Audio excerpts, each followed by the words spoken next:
الله ورسوله ويخشى الله ويتقه فأولئك هم الفائزون.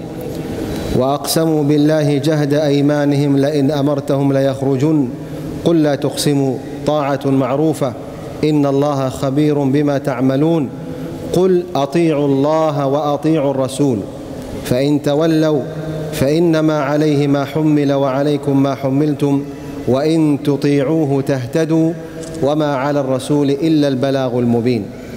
فأهم ما يميز المسلم عن غيره وأهم صفة يتميز بها المسلم هو أنه يتبع قول الله وقول رسوله صلى الله عليه وآله وسلم، ولا يقدم على قول الله وقول رسوله صلى الله عليه وآله وسلم قول أحد من الناس كائنا من كان. وهذا من أهم بل هو أهم صفات المسلم، يتبع القرآن والسنة. وهناك أمر ثالث لا بد منه، وهو أنه يتبع القرآن والسنة ويقول بما قال الله وقال رسوله صلى الله عليه وآله وسلم على وفق ما فهمه صحابة رسول الله صلى الله عليه وآله وسلم. والتابعون، ففهم الصحابة رضي الله عنهم لكلام الله وكلام رسوله صلى الله عليه وآله وسلم مقدم على فهم غيرهم ممن خالفهم أو ممن تكلم فيهم أو ممن سبهم. فلا يجوز أبدا أن نقدم على قول الصحابة رضي الله عنهم في فهم القرآن والسنة قول أحد من المتأخرين كائنا من كان، بل نفهم القرآن ونفهم السنة على وفق ما فهمه الصحابة رضي الله عنهم والتابعون والسلف الصالح رحمة الله عليهم.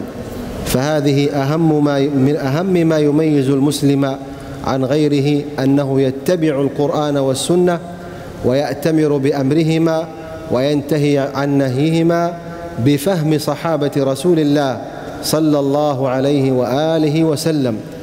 وأعظم الصحابة فهما وفقها وعلما ومنزلة عند الله هو أبو بكر الصديق رضي الله تعالى عنه وأرضاه. فهذا الرجل أبو بكر الصديق رضي الله عنه هو خير من طلعت عليه الشمس وغربت بعد الأنبياء والمرسلين عليهم الصلاة والسلام.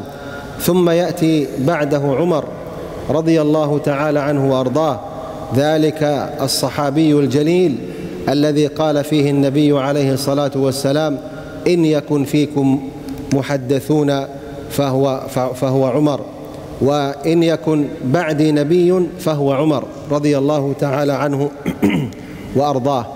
وعمر من أعظم الصحابة فقها وعلما وجلالة رضي الله عنه. ثم بعده عثمان رضي الله عنه ذو النورين الصحابي الجليل. ثم علي رضي الله تعالى عن الجميع وعن بقية صحابة رسول الله صلى الله عليه وآله وسلم. اللهم إنا نسألك البر والتقوى ومن العمل ما ترضى. اللهم إنا نسألك أن توفقنا لما تحب وترضى. اللهم إنا نسألك من الخير كله عاجله وآجله ما علمنا منه وما لم نعلم، ونعوذ بك من الشر كله عاجله وآجله ما علمنا منه وما لم نعلم. اللهم إنا نسألك مرافقة نبيك صلى الله عليه وآله وسلم في جنات النعيم. اللهم إنا نسألك مرافقة نبيك صلى الله عليه وآله وسلم في جنات النعيم. اللهم اغفر لنا وارحمنا وعافنا واعف عنا وارزقنا واجبرنا برحمتك يا أرحم الراحمين. اللهم أصلح أحوال المسلمين جميعا.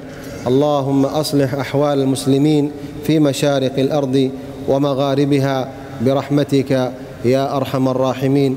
اللهم وفق ولاة أمور هذه البلاد لما تحب وترضى.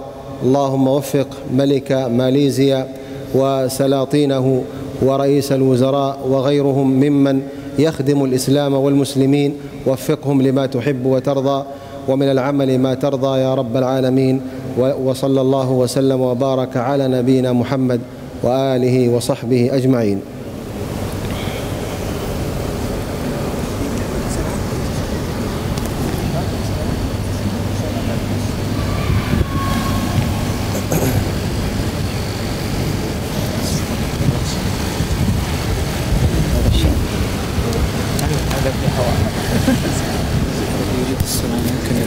السلام ب5 دقائق مصافحة. أيوة بس 5 دقائق بس. 5 دقائق السلام بس مصافحة. Baik, minta kepada tuan-tuan dan puan untuk kita bersalaman dengan Tuan Syekh Imam. Kita buat dalam barisan. Mudah-mudahan sebab Syekh jadualnya padat. Selepas ini kami akan pergi ke Kuala Lumpur. Ya, insya-Allah. Di sebelah kiri ya, mohon ya. Insya-Allah sama-sama tuan-tuan dan puan ya. Okey. Baik. Teruskan ya. Terus ya insya-Allah. Mudah-mudahan ya sama-sama tuan-tuan ya. Bagi kita buat soft. Kita buat soft ya insya-Allah. Kalau nak ikut ramai tak sempat. Boleh terus jalan lah. Insya-Allah terus ya. Gambar. Teruskan. Gambar minta maaf lah. Insya-Allah. Syekh sampai sini pun alhamdulillah lah. Mudah-mudahan.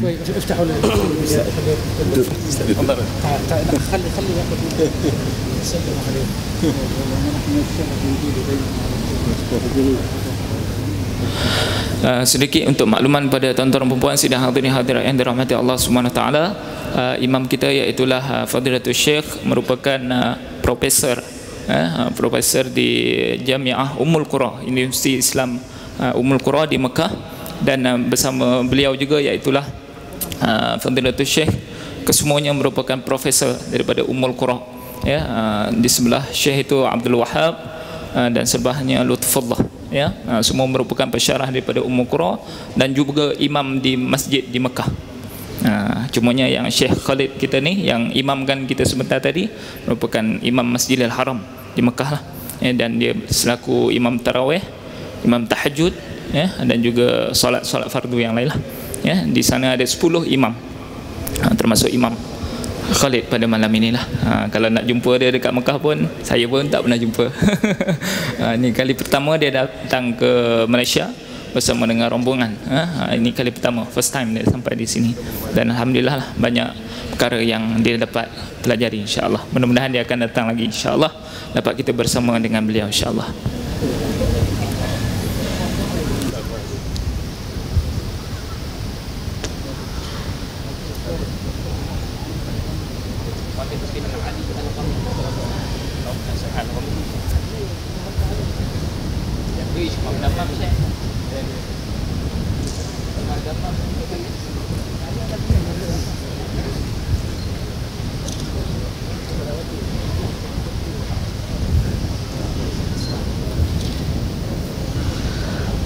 Minta je sama tuan-tuan ya, terus jalan macam touch and go, tak cepat sikit. Kalau bergambar tu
Ya, sama tuan-tuan ya, tunggu sampailah kita faham apa itu Syiah sebenarnya ya. Maka kita sediakan, jangan risau.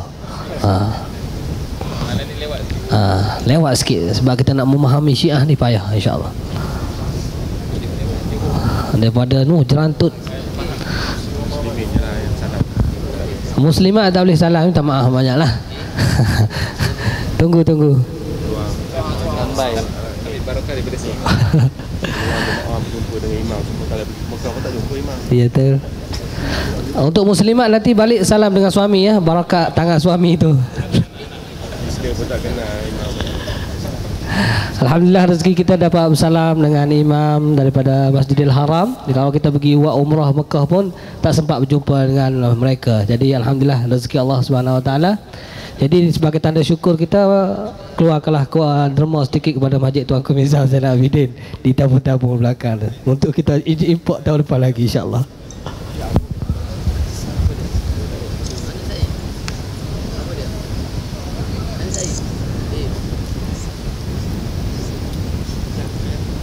Sambil-sambil itu saya kena buat iklan. Pertama sekali pada esok hari kita akan tazkirah Jumaat bermula pada pukul 12 suku, iaitu Dr. Muhammad Izhar Arif.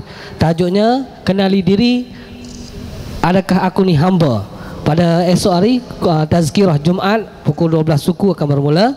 Pada 8 hari bulan kuliah Maghrib akan bersama dengan Dr. Zaharuddin. Dr. Zaharuddin bicara semasa at MTMZA bermula selepas waktu maghrib. Jadi ramai-ramailah kita datang ke Masjid Tuanku Mizan untuk kita mengimarahkan lagi program yang telah kita susun. Jadi maklumat kepada semua, esok tazkirah jemaat Dr. Izhar Arif pada pukul 12 suku bermula, dan hari Ahad 8 hari bulan selepas maghrib iaitu Dr. Zaharuddin berkaitan dengan muamalat. Jadi muslimin dan muslimat minta wawarkanlah program yang telah kita sebarkan nanti.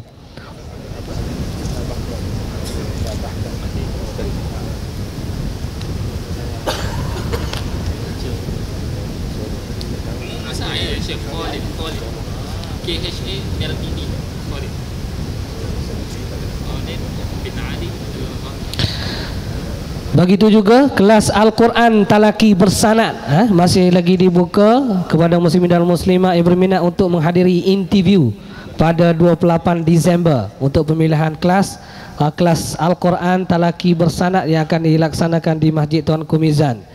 Begitu juga kita akan ada program minggu bersama Jamaah Ihtifal Atfal, yang mana pelbagai aktiviti yang kita sediakan iaitu pertandingan bercerita, hafazan, mewarna, pertandingan IT, gula-gula dan berbagai lagi. Sila daftarkan anak-anak anda dan diri anda dalam pertandingan yang telah kita sediakan, iaitu bermula pada 11, 12, 13 dan 14 Disember nanti, dan kemuncaknya ialah 14 Disember. Jadi muslimin dan muslimat dijemput untuk mengimarahkan lagi program yang telah kita susun bersempena dengan minggu bersama jemaah Ihtifal Atfal pada tahun ini. Maklumat juga kepada muslimin dan muslimat yang dirahmati Allah sekalian,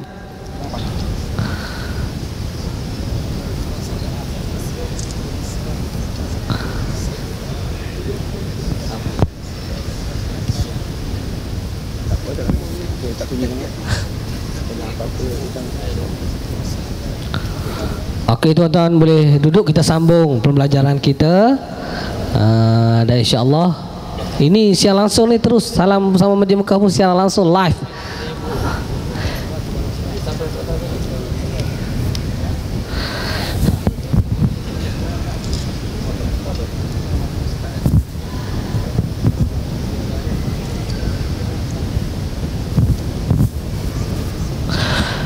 أريد أن أشكركم على استعداد فضيلة الشيخ لحضوري إلى هذا المساجد. شكرا جزيلا.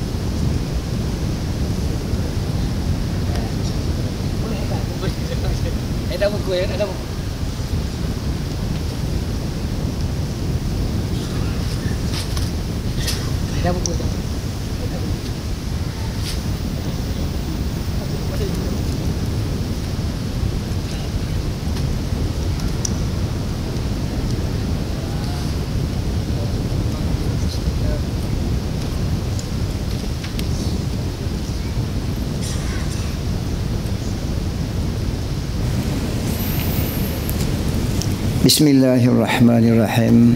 Wa bihi nasta'in ala umuri dunya wad din, wassalatu wassalamu ala asyrafil anbiya wal mursalin wa ala alihi wa sahbihi ajma'in, amma ba'd.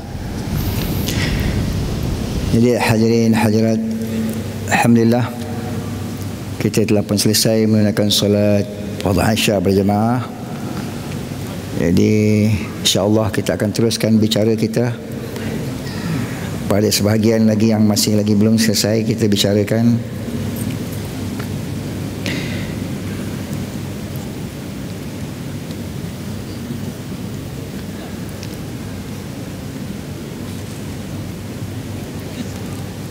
Sementara kita bagi laluan untuk agihan buku yang juga berkaitan dengan Syiah, insya-Allah.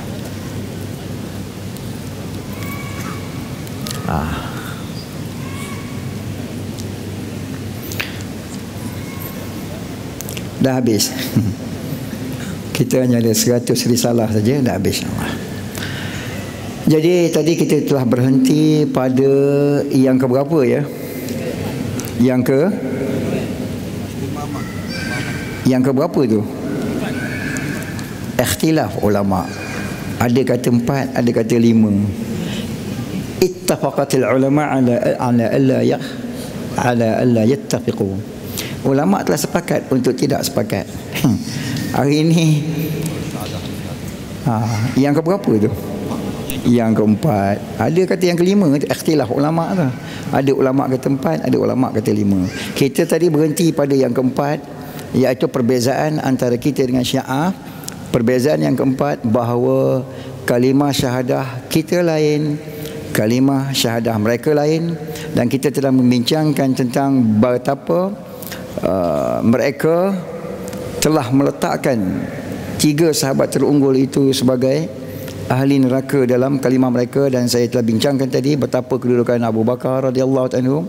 Sebagaimana Syekh kita tadi pun sebutkan bahawa orang yang paling utama untuk kita ikut dalam kehidupan kita, yang membezakan antara kita dengan orang lain ialah sejauh mana berpegangnya kita dengan kitabullah dan sunnah Rasulullah sallallahu alaihi wasallam.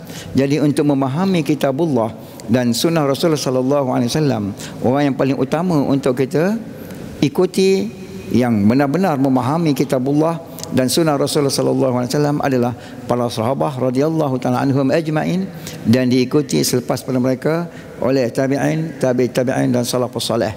Maka itulah minhaj yang perlu kita ikut untuk kita berjaya di dunia dan akhirat. Maka kalau tadi mereka katakan bahawa Abu Bakar radhiyallahu taala anhu itu, na'udzubillah, sebagai ahli neraka. Begitu juga Umar, padahal kita telah dengarkan tentang hujah-hujah yang menunjukkan kelebihan mereka itu. Begitu dengan Uthman radhiyallahu ta'ala anhu yang 2 kali menjadi menantu Nabi sallallahu alaihi wasallam. Adakah orang seperti ini layak untuk disebutkan, diletakkan di tempat yang seperti itu? Aisyah radhiyallahu ta'ala anha, orang yang mana baginda Rasul sallallahu alaihi wasallam wafat di dalam rumah beliau di akhir hayat baginda Rasul sallallahu alaihi wasallam. Ketika di hujung usianya, baginda Rasul sallallahu alaihi wasallam berbaring di atas haribaan Aisyah radhiyallahu taala anha. Satu ketika Abdul Rahman bin Abi Bakar radhiyallahu taala anhu masuk untuk menziarahi baginda Rasul sallallahu alaihi wasallam, dan ketika itu beliau menggigit sebatang kayu sugi di mulutnya. Memandang kepada kayu sugi yang berada di mulut Abdul Rahman bin Abi Bakar, Rasul sallallahu alaihi wasallam dengan renungan yang memahamkan kepada Aisyah radhiyallahu ta'ala bahawa baginda inginkan kayu sugi di saat-saat akhir itu. Aisyah radhiyallahu ta'ala mengambil sebatang sugi, menggigit dan melembutkan dengan giginya sehingga air liurnya melekat di kayu sugi tersebut, dan kayu sugi itu disugikan ke mulut baginda Rasul sallallahu alaihi wasallam. Bertemu air liurnya dengan air liur baginda Rasul sallallahu alaihi wasallam di penghujung hayat baginda.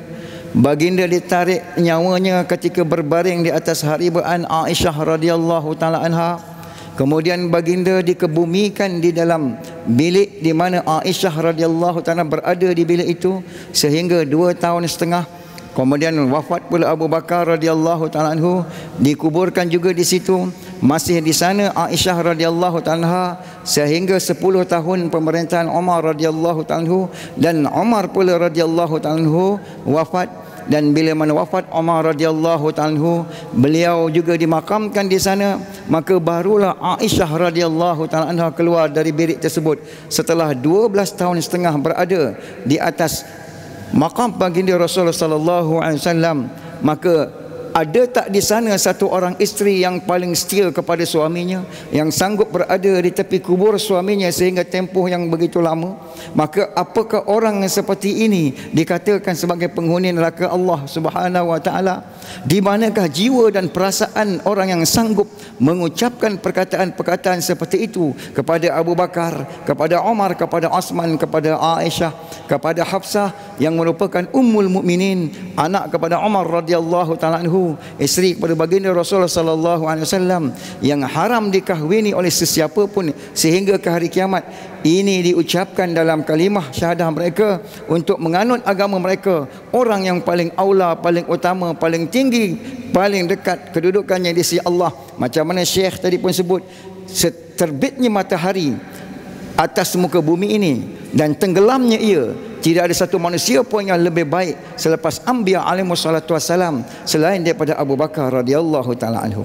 Maka ini yang kita letak dalam diri kita, tetapi itu yang mereka letak dalam hati mereka. Ini menjadikan antara kita dengan mereka terpisah jauh, iaitu kalimah mereka lain dan kalimah kita lain. Kalimah Islam kita lain, kalimah Syiah mereka lain. Inilah kelainan yang keempat, iaitu kita kembali, kita ulang balik supaya kita sama-sama ingat beza antara kita dengan Syiah. Pertamanya ialah pada, yang kedua, yang ketiga, yang keempat, kalimah. Seterusnya perbezaan antara kita dengan Syiah yang kelima ialah pada tauhid. Allah Ta'ala telah ringkaskan tauhid di dalam surah Al-Ikhlas. Qul huwallahu ahad, Allahus samad, lam yalid wa lam yulad wa lam yakul lahu kufuwan ahad. Katakanlah bahawa Allah itu esa. Maka di dalam surah Al-Ikhlas Allah Ta'ala ringkaskan 3 tauhid, 3 bentuk tauhid. Tauhid fi zat, tauhid fil af'al, dan tauhid fis sifat. Ketiga-tiga tauhid ini dituntut kepada kita untuk mentauhidkan Allah. Mentauhidkan Allah itu pada zatnya, mentauhidkan Allah itu pada af'alnya, mentauhidkan Allah itu pada sifatnya. Sama ada kita belajar sifat 20 ke Asy'ariyah, sifat 10 ke Maturidiyah, atau kita belajar salaf ke khalaf ke, apa saja bentuk usul yang kita belajar, maksudnya adalah sama mentauhidkan Allah pada zatnya, mentauhidkan Allah pada af'alnya, mentauhidkan Allah pada sifatnya. Qul huwallahu ahad. Katakanlah bahawa Allah itu esa, Allah itu tunggal, menunggalkan Allah, mengesakan Allah, tidak mengatakan ia dua sebagaimana Yahudi, tidak mengatakan ia tiga sebagaimana Nasara, tidak mengatakan Tuhan itu banyak sebagaimana musyrikin. Itu adalah menunggalkan dan mentauhidkan Allah pada zatnya. Zatnya hanyalah satu, tidak dua, tidak tiga, malah tidak sekerat, tidak separuh. Kemudian mentauhidkan Allah pada perbuatannya. Allahus Samad. Allah itu adalah Samad, Samadiyah, yang membawa erti la yahtaju ila kulli syai'in wa kullu syai'in yahtaju ilaihi. Dia tidak berhajat kepada segala sesuatu dan segala sesuatu berhajat kepadanya. Maka Allah Ta'ala di dalam melakukan sesuatu, membuat sesuatu, tidak berhajat kepada apa-apa pun, dan semua benda untuk melakukan sesuatu berhajat kepada Allah. I'tiqad seperti ini adalah mentauhidkan Allah pada perbuatannya. Sendiri Allah buat segala-galanya. Allah jelaskan, qulillahumma malikal mulk tu'ti mulka man tasha' wa tanzi'ul mulka mimman tasha' wa tu'azzu man tasha' wa tudhillu man tasha' biyadikal khair innaka ala kulli syai'in qadir. Tulijul laila fil nahar wa tulijul nahara fil lail wa tukhrijul hayya minal mayt wa tukhrijul mayta minal hayy wa tarzuqu man tasha'u bighairi hisab. Allah ceritakan bagaimana Allah berikan kerajaan kepada siapa yang Dia kehendaki. Allah ambil kerajaan daripada siapa yang dikehendaki. Allah berikan kemuliaan kepada siapa yang Dia kehendaki. Allah ambil kemuliaan dari siapa yang Dia kehendaki. Allah masukkan malam ke dalam siang, masukkan siang ke dalam malam. Keluarkan yang hidup dari yang mati, keluarkan yang mati dari yang hidup. Memberikan rezeki kepada siapa saja yang dikehendaki tanpa perhitungan. Ini Allah cerita betapa Allah itu yaf'alu kull